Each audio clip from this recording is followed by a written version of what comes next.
Good evening, everyone, and welcome to part 2 of Foraging Your Lawn with Julia Lee.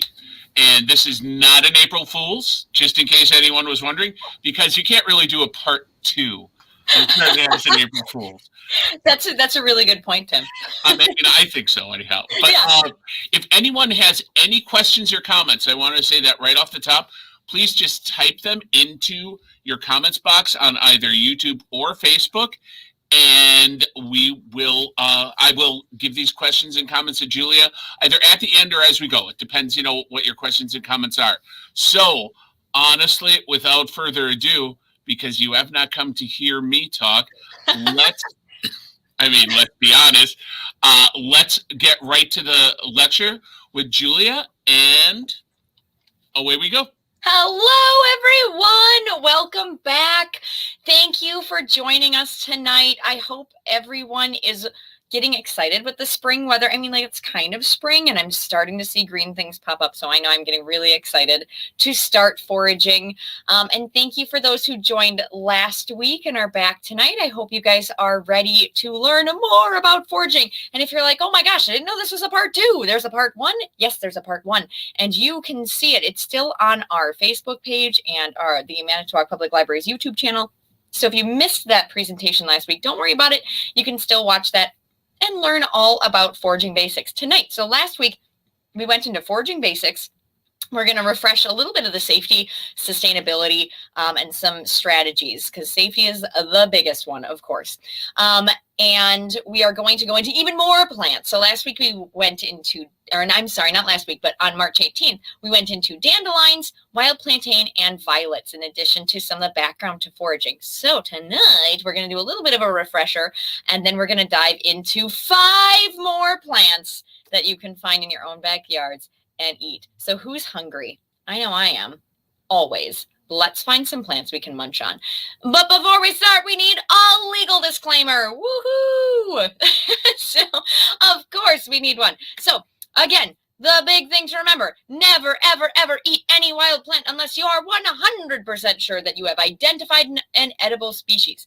And this presentation, I am so glad that it has sparked your curiosity and you are here with us today, but it should not be your only resource for foraging. I am a foraging enthusiast, but you are going to want to consult some experts as well. So before you go out and put anything on or in your body, always cross-reference foraging information with an expert, a foraging group, and I will have some information on some Wisconsin foraging groups at the end of this presentation. Have several reference books. And again, identification is entirely your responsibility. It's not the library's responsibility. It's not my responsibility personally. It is your responsibility. So remember to have fun, but be responsible. All right. That's our fun legal disclaimer. Let's go on to some foraging refreshers. So here's kind of our outline for today. We're going to refresh on the foraging basics. We're going to go into some more common wild edibles that I bet you have in your own backyard. And you're probably going to go, oh my gosh, I didn't even know I could eat that. We're going to go into recipes. I had a lot of fun with this one, and I have planned an entire foraging dinner that you can make, including salad dressing, some pasta, a drink, and a dessert that you can make. And then I have some more great resources that I'd love to share with you guys. And of course, anytime anybody has questions, please throw them at me. I love answering questions and talking about plants. So that's kind of our outline today. Let's jump into some of those refreshers, some of those foraging basics. So again, before eating any wild plant, you're going to want to make sure 100% that it is not poisonous. So again, the big rule of foraging is research, research, research. I've shared some of my favorite resources at the March 18th presentation, some of my favorite books that are available at your Manitowoc Public Library. So make sure you have a foraging guide or several to cross-reference, and you make sure that you have a 100% yes edible plant.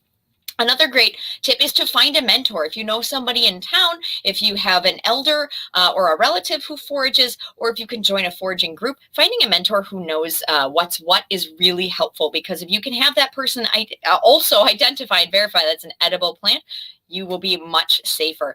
Get a good book or several. Again, you're going to want, I usually cross-reference at least 2 foraging guides, and they're all going to have like different quality pictures. Those quality photographs are going to be really important. So get several reference books that you are familiar with and take with you when you're out foraging. Learning the habitat is another really good foraging basic. So learn what plants are in your area, learn the edible ones, also learn the inedible ones, those lookalikes that might sneak through. And just know when things are in season. So it's always good to know your habitat, know what plants to eat at what time of year, because some plants you're going to want to eat in the spring, some plants you're going to want to eat in the fall. And again, that kind of leads into the next basic. Follow the seasons. Find out what you want to harvest when. And it always is helpful to keep a foraging journal. So I like to keep one, especially if you find a good crop of something, be like, oh, yes, I found this here on this date. So then next year when you're going back, you can find that bumper crop of delicious food again. All right, I think we're ready to go on the next slide. You're so good, Tim. Thank you. And talking about bumper crops, we get very excited when we go foraging. We want to gather all the stuff and eat all the stuff, but we've got to remember our big one is sustainability. So please respect nature when you go out into the woods or into your backyard even. Do not over harvest these plants, because remember, you're not the only animal who depends on these plants. A lot of the plants that I'm going to talk about today are also really good for our pollinators, for birds. So when you're foraging, a good rule of thumb is 10% of what's there. There's going to be one plant today that breaks that rule, and you can go crazy and eat as much as you want because it's an invasive species. So you can go crazy with that plant. It's very exciting. But all the other plants are going to want to follow that 10% rule. The good thing is most of the plants we're talking about are really prolific. You're going to find them in great abundance. So even 10% is going to give you a good amount of food. Avoid foraging those rare plants. That kind of goes without saying. If there's a very rare plant in your area, you're not just want to pick that one flower or that one plant to make one meal, because then that's not sustainable. You don't have a food source in the future. So make sure you're looking out for those rare plants. And if it's rare in your area, just let it go and leave it for the animals and enjoy it. I'm sure you can find another plant that's just as tasty. Only collect the part of the plant you're going to use. Some plants, like the dandelion, the entire plant is edible. Other plants, you might only need the flowers or the leaves. So instead of ripping that up, except for my one special plant we're going to talk about, instead of just ripping it out of the ground, make sure you're only taking what you need. And if you want more delicious wild edibles, but you're just not finding them, you can cultivate them in your garden and your lawn. I was talking to a friend who said, oh, I'm going to buy dandelion seeds and plant them in my yard because I don't have dandelions. I was so excited to hear that after the first presentation. So you can plant dandelions or other wild edibles. If you want your own sustainable crop in your yard, you can cultivate them in your garden or yard. As crazy as it sounds to plant dandelions. Fun fact, dandelions came over from Europe on the Mayflower. Yes, the Pilgrims brought dandelions over as a food source. So you can just be like them and plant them as a food source, and you can wow your neighbors with that historical tidbit if they question why you're planting dandelions. All right, so I think we're going to go on to our very last one, but certainly not least, we're going to talk about safety again. You're going to want to avoid toxic areas near roadways and railroads or anywhere that you know has been sprayed with pesticides. You will want to avoid, because the plants near the roadways, it might seem really tempting to pick something that's low-lying in a ditch near a road, but it's going to pick up all those pollutants of the cars. You're not going to want to put that into your body. If you're not going to forage on your own land, if you're eyeing your neighbor's lawn and they've got a lot of dandelions, make sure you get permission to forage on that lawn, of course. So you're always going to make sure you get permission to forage on that land.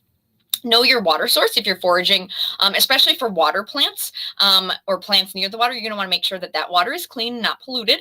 And then know what parts of the plants are edible and when to harvest. Again, this isn't going to be something that you have to worry about with the plants we're talking about today, but there are some plants that, they're only edible in the spring. You don't want to eat them past a certain point, and only certain parts of the plants are edible. So knowledge for future harvesting, you're just going to want to know what part of the plant is edible, and it all comes down to doing your research. Research. Again, make sure this is not the only source you use when you're going out foraging for those delicious wild edibles. All right. I think we got through the foraging basics. I think we're ready to talk about, some more edible plants that you can harvest in your own backyard. Today, we're going to talk about purslane, It has a really fun name, and it's probably in most of your gardens. Chickweed, ground ivy, also called creeping Charlie. So all the gardeners out there, if you're going, what? That thing I rip out of my garden is edible? Creeping Charlie, the bane of most gardeners. You don't have to beat them. You can eat them. Wild clover and garlic mustard.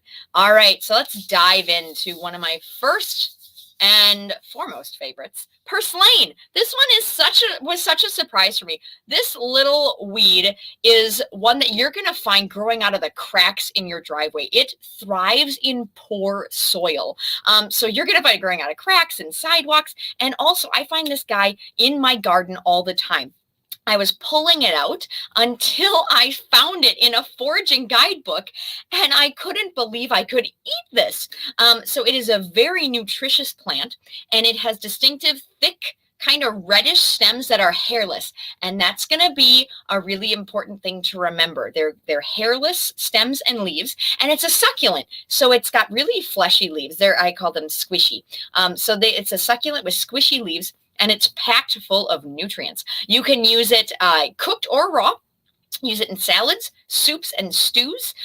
Fun fact, they actually cultivate this plant over in Europe and in Ireland. They can't believe that we rip it out and we don't eat it here. So there's a wonderful Irish recipe for purslane soup that I found on the internet. It's not part of the presentation today, but if you've got a bumper crop of purslane, it's an Irish recipe for purslane soup. Look it up. It's fantastic. It's also got antibacterial properties. It's been known to treat scurvy, and it's detoxifying. It even is known to have fever-reducing properties. The leaves are a really rich source of omega-3 fatty acids, and they've got a tangy, almost citrusy kind of taste to them. It is high in vitamin A, B, C, E, potassium, and iron. Purslane is a little powerhouse. So how do you harvest it? You're going to want to harvest it before it's young, because otherwise the stems can get a little bit tough. So the greens I find are better when they're young, and before it goes to seed. So you're going to want to, when you're harvesting, remove the flowers, because that will make it grow even more and have a sustainable food source. So yes, my husband kind of makes fun of me when I'm like picking the purslane out of the cracks of the driveway. I'm like, oh, don't worry, I'm making soup. But it is something that I bet you're going to find around your driveway or your garden. And it's absolutely delicious. But I want you to be aware of a plant that kind of looks like purslane. So this is the first plant we have that has a kind of look-alike. And I just want you guys to be aware of it, because if you didn't know, you might mistake it for purslane. So we'll go to the next slide and I'll show you a plant to be aware. It's called the hairy-stemmed spurge. Even the word spurge, you don't want to eat that. So you can see it kind of looks similar to purslane. It also grows out of cracks, and you'll probably have seen it in your garden. And one thing to note is it is hairy. It's got those fine hairs on it. And on the next slide, we've got the purslane and the hairy-stemmed spurge side to side, so you can see the difference. So you can see it's still pretty simple to see the difference between the two, but I do want you guys to be aware of the yuck yuck and the yum yum.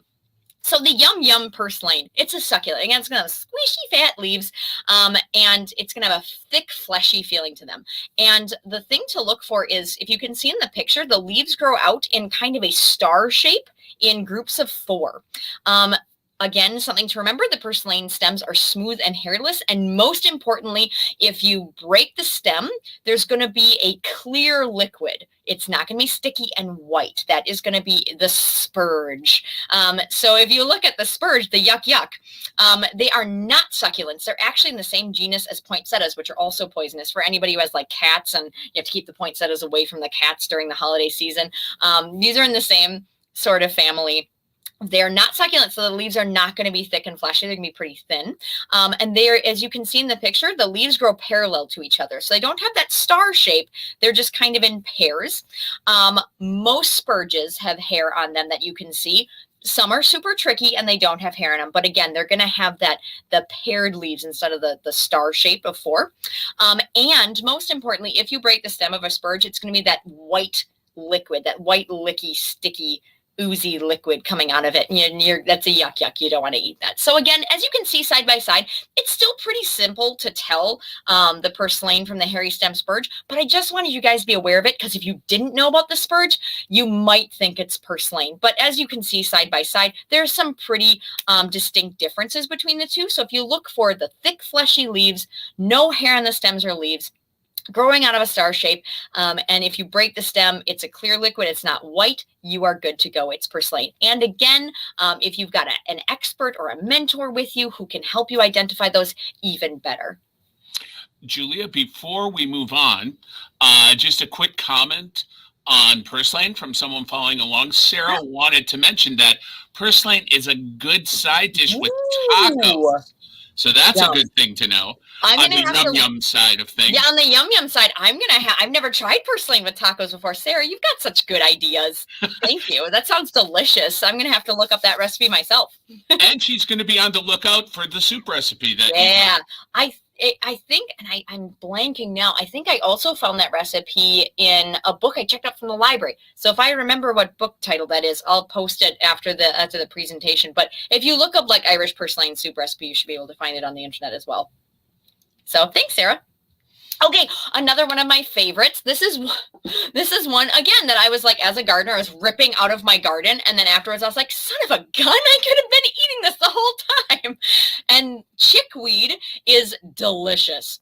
So what chickweed is this little plant that grows low to the ground. And the good thing is, even though I was ripping it up, once you have a chickweed patch, it tends to be pretty hardy and bounce back, and it grows in a very thick patch. It's a very delicate, sweet tasting leaf, and it's great for salads. And it has a very distinctive flower. If you can see that picture there, the leaves grow in pairs. So it's very distinctive and easy to tell what a chickweed flower is. And the thing to remember, so purslane was hairless. This is covered in very fine hairs. That's something to remember for chickweed. It's a little bit fuzzy. It's covered in very fine hairs. You're going to want to look for those pointed oval-shaped leaves that grow in pairs opposite of each other. And again, those double-lobed white petals. They're very distinctive. So usually, if I am not sure if something is chickweed or not, I just wait for it to flower. And if I see those white flowers, I'm like, oh, that's definitely chickweed. It has a very distinctive flower to it. And it's actually a member of the carnation family. So I thought that was a cool fact. It is very beneficial. It's high in vitamin A, B, C, potassium, iron, zinc, calcium, and dietary fiber. Whew, you can't get better than that. What a little powerhouse to add to your salad. It's excellent raw. That's usually how I eat it. I pick it straight from the garden and put it in my salads. You can use it like sprouts on a sandwich, which I love. And you can have it as a cooked green as well. I usually prefer it raw just because it tastes so fresh, but you can use it as a cooked green just like you would spinach. To harvest, I usually use the scissors for these because it's very delicate. You don't want to just rip because you could end up ripping a whole bunch out. And remember, you only want to take what you're going to use. It is best eaten right away. It doesn't really last well in the fridge. It gets pretty yucky pretty quickly. So just remember, if you're picking it for a salad, serve that salad right away. Just pick it right before dinner or pick it right before you're going to cook it. And it's lovely. And there is a plant to be aware of for chickweed as well. We'll go one more. I think we went backwards. There we go. Thanks, Tim. So the scarlet pimpernel, which is really fun to say. If you look at the picture on the left, it looks a lot like chickweed when it's young. So again, if I'm not sure if a plant is chickweed or not, I am going to wait until it flowers. Because if you look on the right, those bright scarlet flowers are very different from the chickweed flowers. So it is a very similar plant before it flowers to chickweed. Again, if there's any question in your mind, I wait until it flowers and I'm like, oh, okay, that's not going to make me sick. Excellent. That's chickweed. So that's my advice to you guys. If you're looking in your garden, you're like, oh, I think that might be chickweed. Just be patient, wait till it flowers, and you can easily see if it's going to be the orange flowers. Don't eat it. If it's the white double lobe flowers, eat it. It's chickweed. You're good to go. So that's kind of my tip for just making sure it's safe to eat. Just wait till it flowers and you'll be able to tell the difference between scarlet pimpernel very easily. Julia, we also have another comment from someone from Brenda, who noticed something that I personally have known for quite a while, and she loves your energy and enthusiasm. And I think that is a Julia Lee trademark. Thank you so much. And it carries over into whether you're foraging or whatever she's doing. She is effervescent. Let's put it that way. Thank you. Thank you. It is especially easy to be excited about food. As the hobbit I am, I'm very excited about food. So I'm so glad. Thank you. Thank you so much. I'm glad you're enjoying, Brenda. All right. Let's go on to our next edible, ground ivy. Oh, and by the way, if anybody has questions on anything, just feel free to throw it out there again. Ground ivy. Okay, this was one that blew my mind as a gardener, of course, right? I am constantly fighting creeping Charlie, which is the other name for ground ivy. And then I found out it was edible. I was like, you gotta be kidding me. I've been fighting this thing for years. I can eat it. It was kind of like revenge for me as a gardener to find out that I could eat ground ivy. Any gardener has probably seen this in your yard, in your garden. It grows and grows everywhere. And it's a member of the mint family, which is why it is so powerful and so hard to get rid of. But now you don't have to get rid of it. You can just eat it, toss it in a salad, get back at creeping Charlie a little bit for taking over your garden. It is one of those, because it's in the mint family, it forms like a mat-like cover on your ground. And the long stems, as it grows, have nodes, and they can actually like put down roots from those nodes. So it just continues to root and branch out, which I used to be really annoyed about, but now I'm happy about because I eat it. So I just let it take over the lawn. It's much more beautiful than grass, and the pollinators love those purple flowers. Yes, creeping Charlie flowers. So the pollinators, especially in early spring when there's not that many flowers around yet, bees and pollinators really rely on flowers like creeping Charlie to get a food source. So remember that if you have ground ivy in your yard, it's not only good for you, it's good for our pollinators as well. It's a win-win. It has a pretty distinctive kidney-shaped leaf that has scalloped edges, and they're shiny leaves, and sometimes they're on the purplish side. So whether you see green leaves or if they're slightly tinged purple, it's going to be creeping Charlie. So it has a lot of benefits. Being in the mint family, you can use it to treat digestive issues, acid reflux. You can also use it to relieve throat and chest problems and headaches and migraines. Who knew? I had a cold and flu fighting tea in my previous presentation, and one of the main ingredients is ground ivy. So you can use it in a tea with either the dried leaves or the fresh leaves, and it's supposed to help with if you've got a sore throat, if you've got a cold, it can help with that throat and chest congestion. Also can help with headaches. It's really fantastic. You can eat the young leaves raw or cooked. Again, you're going to want to have the young leaves earlier in the spring. Otherwise, they can get kind of tough. But the young leaves have a slightly minty, pleasant flavor to them. I really enjoy them fresh in salads. I also will just pick some leaves and toss it in a teacup, pour boiling water over it, and have some ground ivy tea. It's delicious. You can also add it to soup, stews. Instead of a spinach omelet, I oftentimes will have a ground ivy omelet. It's a renewable resource. This is one of those plants where even if you only eat 10%, it's going to come back really quickly. Like, this is a very renewable plant. Great. Again, great for you. Great for those pollinators.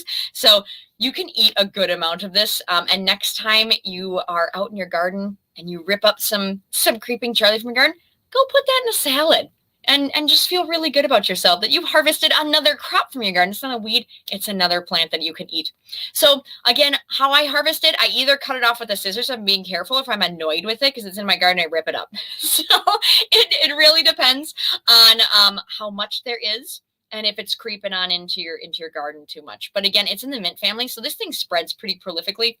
The plant will recover even if you harvest a little aggressively. And I just love it. All right.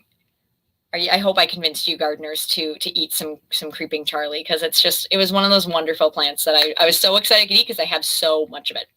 Oh, another really fun one is clover, both the red and the white varieties. Now, I have white clover in my yard. It is everywhere. I have like one red clover plant, so I just leave it alone, let it grow. Maybe there'll be more someday. And white clover is a delicious little plant. It's an evergreen perennial that grows to about 1/2 foot. I'm sure you guys have seen clover before. It's pretty common around here. It's famous, of course, for its 3 leaves. And its blossoms can be white, pink, and red. So the white clover and the red clover, they are 2 different plants, but sometimes those white clovers can be a little bit pink. It's high in protein, beta-carotene, vitamin C. It has most of the B vitamins and more benefits. And it has anti-inflammatory properties. Now, I want to take a second to just talk a little bit about that. it has anti-inflammatory properties that also mean it has blood thinning properties. Now, I know this and I'm aware of this because I have a bleeding disorder, and I love clover. I love clover iced tea. But after doing my research, I realized I just have to be careful about how much I drink, because if I just drank jugs and jugs and jugs of this clover white tea, or if I drank it every day, I'd have some problems because my blood is already thin from my bleeding disorder. So again, before you eat any plants, you just know your body. And if you're on medications, I check in with your doctor just to make sure it's not going to react with any medications, because clover has been known to have reactions with some medications. For example, my parents are on medication for rheumatoid arthritis, and clover reacts with the medication they are on. So I know I can't serve them clover. I just know that that's not a good idea.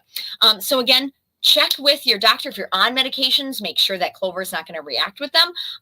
And just be aware of your own body's needs. I do still drink clover iced tea. I just know I have to be careful about it. So just know yourself, know your needs, know what medications might have reactions. And again, talk to your doctor, because if you know this might be an issue for you, you're on a medication, always want to check with your doctor before eating that. So just wanted to throw that out to make sure you are aware that it can react with certain medications.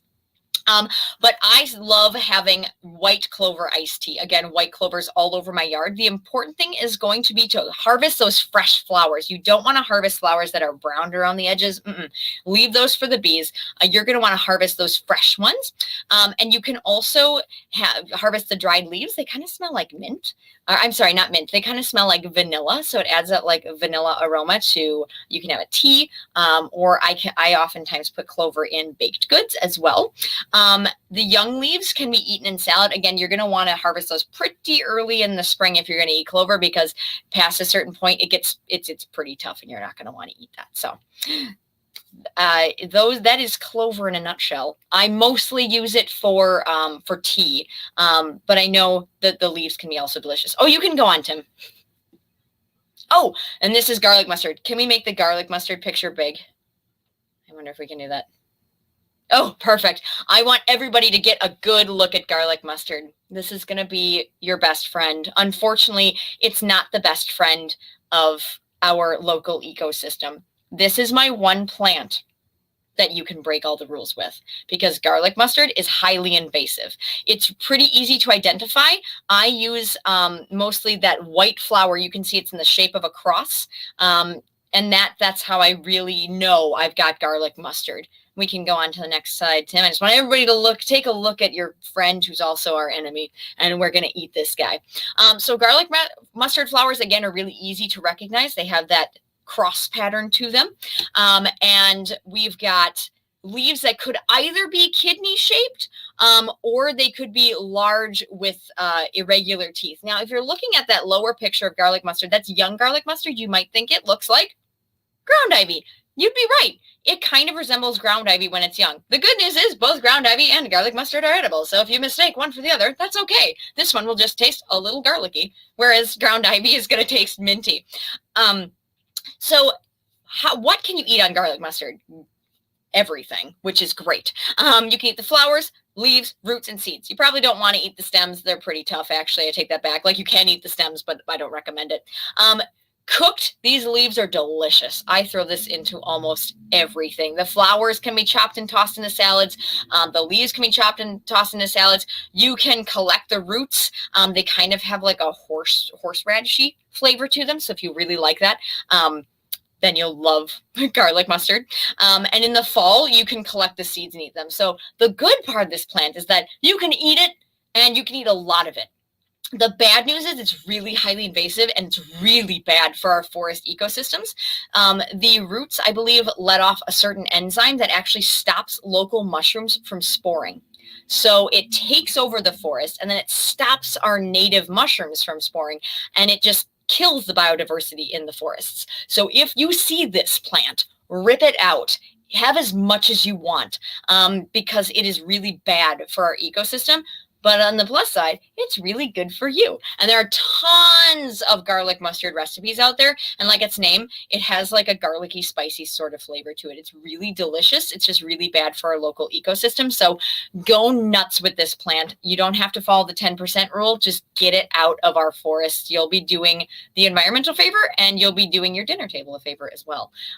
So again, it has either those are large, rounded, irregular teeth leaves, or it's got kidney-shaped leaves. And that identifying factor, the one that I go by the most, is that cross-shaped flower.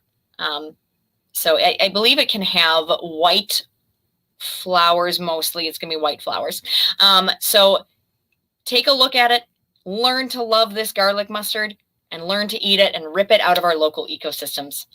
All right, I think we're ready to go on to recipes, if I'm not mistaken.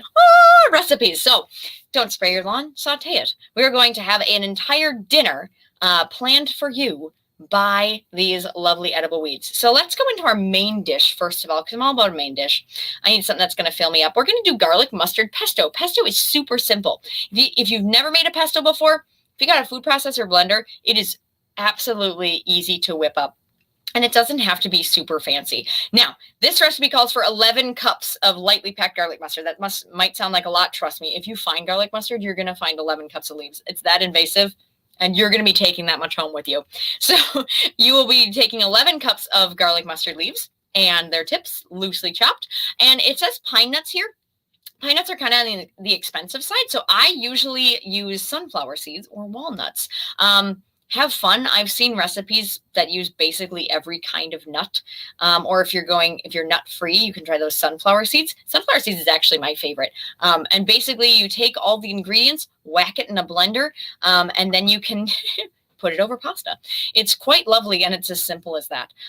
So if you got a blender or food processor, this garlic mustard pesto will come together in a snap, and you just put it over, you toss it with your cooked pasta, and you have garlic mustard pesto as your main dish. It's as simple as that. And it's very delicious and good for you. So you need to eat something in addition to your pasta, though. So let's whip together a salad. We've got our chickweed and purslane salad. You got yourself a cucumber, tomato. We've got our bunch of purslane. We're going to want to remove those thick stems. You're just not going to want to chew on that in your salad. You can either go spicy and use a jalapeno, or you can try a few handfuls of fresh mint, or you could use your ground ivy for that minty flavor. We're going to use some lemon juice and some ground ivy dressing. I think it was Sarah who mentioned that she ate a ground ivy dressing and gave me the recipe for this. So shout out to Sarah.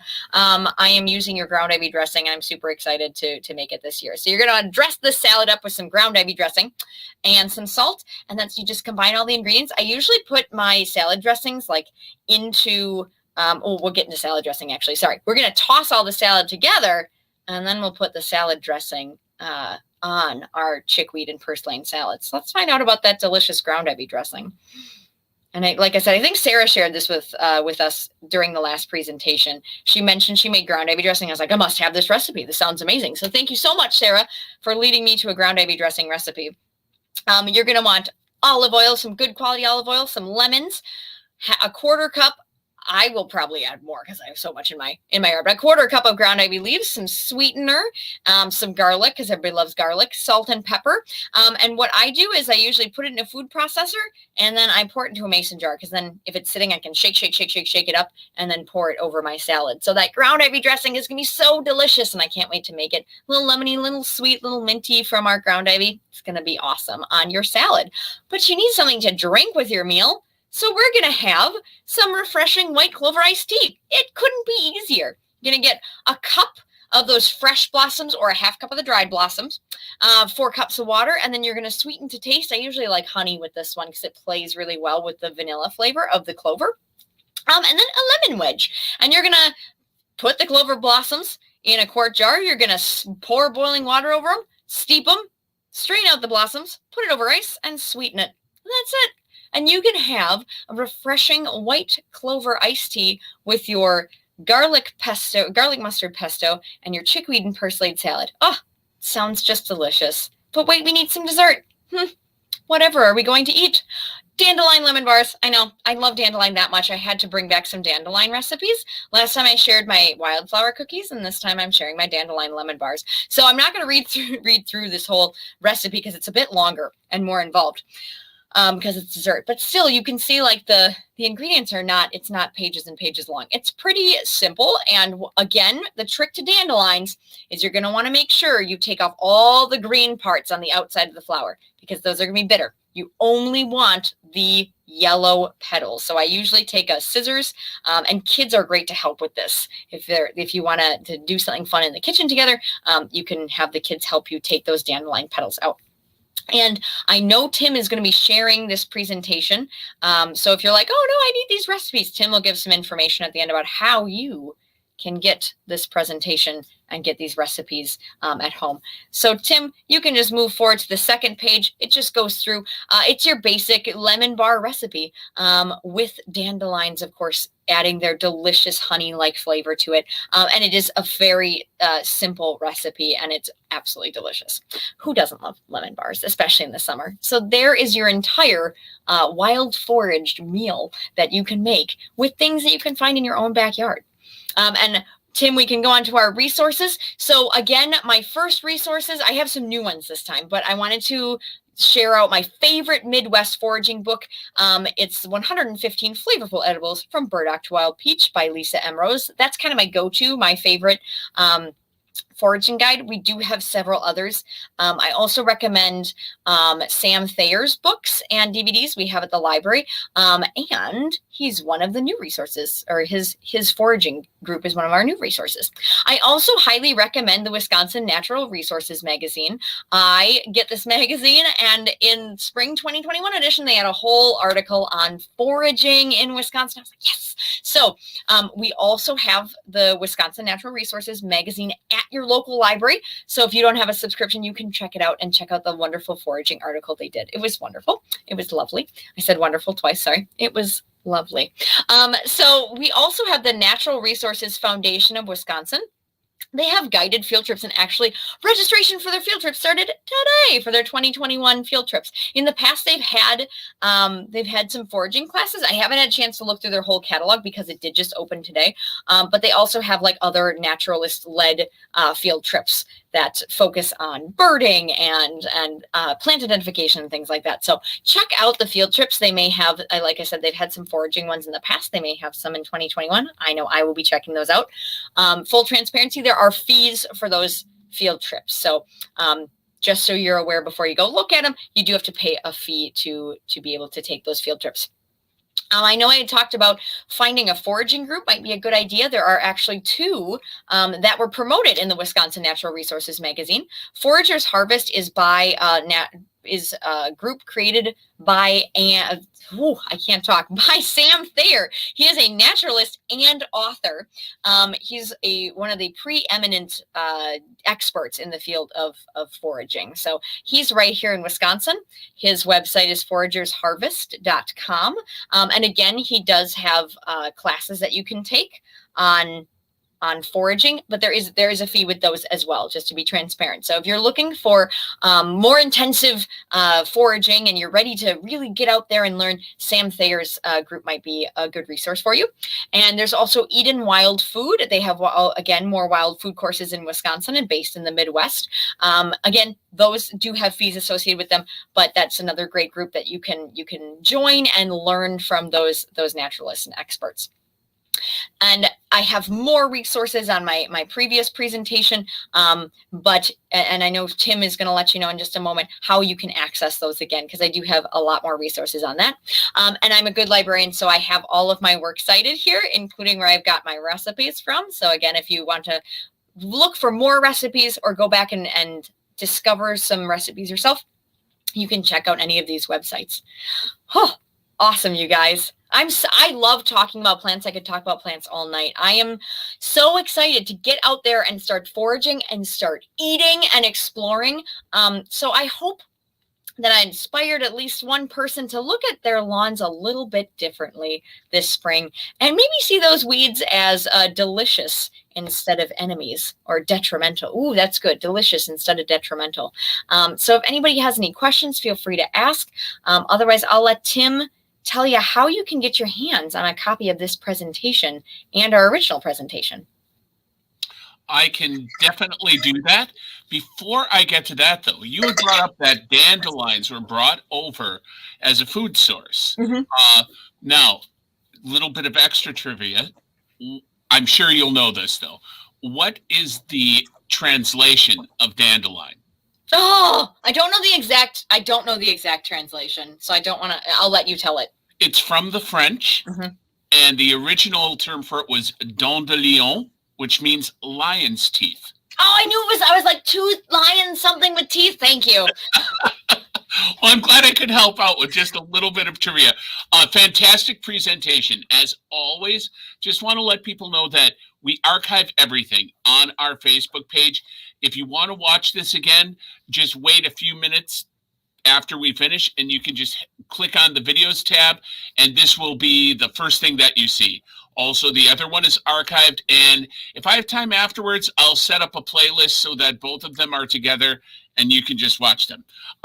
However, I did want to mention, and this is going to require me to put a scroll up quickly, but I know, it's pretty impressive.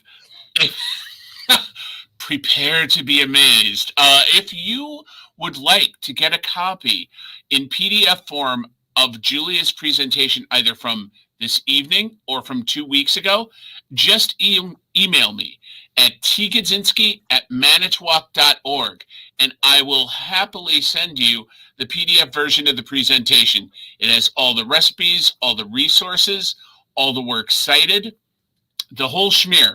So you can go through it at your leisure, prepare this delicious looking meal that Julia brought to our attention this evening. And if you just want it for further identification, to go over it again at your leisure, just email me and I will get you Julia's presentation. And if anyone has any questions, I think it would be a good idea to use this great resource that we have directly to my left, as we are here. You can't see my arms, so I don't know why I'm gesticulating. But if anyone has any questions, now would be a great time to ask. Otherwise, don't hesitate to contact me to get these presentations. And also, while you're thinking up your amazing questions for Julia, if you can't get enough of foraging presentations, I just wanted to, did I say foraging? I meant foraging. Two very different things. If you would like to tune in for another foraging program that we have coming up at the end of April, on Thursday, April 29th at 6:30 p.m., right here via StreamYard on both Facebook and YouTube, we will be bringing you foraging mushrooms with naturalist Matt Welter. So not only is that about the possibilities of what you can find and what is safe to eat and what is not safe to eat, but just a plethora of stories about the joys of foraging. So that's another great foraging program that we have coming up.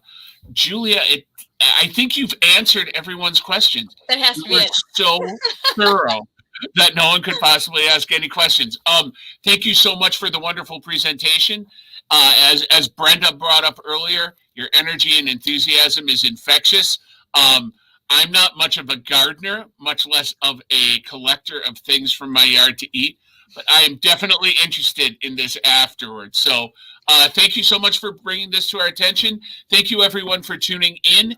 Have a great night. Thank you, Julia. Thank you. It's my pleasure. Have a great night, everyone. Good night.